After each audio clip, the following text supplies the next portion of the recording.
Эфирда яңалыклар программасы дәвам итәбез. Башкалабызның 5 балта бистәсендә 5 балта осталары һәйкәлен тантаналы рәвештә тәкъдим иттеләр. Толырак мәгълүмат киләсе сюжетта. Настоящим энтузиастам своего дела, мастерам, умельцам Бишбалты. Осталар һәйкәле Бишбалта остасы сыныннан тора. Алар барысы да Казандагы Бишбалта җирлегендә яшәүчеләр. Бу данлыклы бистә 1718 елда Петр I биредә Бишбалта корылмасына нигез салырга боерык биргән.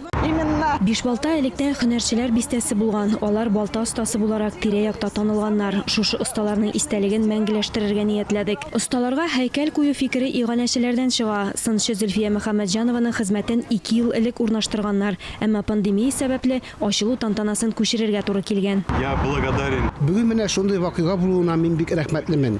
Сез Зөлфия Мөхәммәтҗанова белән башлаган эшебезгә бәя бирдегез. Сыннарны Россиянең мәдәни агарту җәмгыяте фонды тәкъдим итте. Бишбалта осталары һәйкәле Бөек Петр эзләре буйлап дип аталган экскурсиянең бер өлеше. Ул Петропавловский соборы, Бишбалта бистәсе, Зеланд монастыре һәм башка объектлар аша уза. Бу юл император маршруты федераль туристик проектына кергән.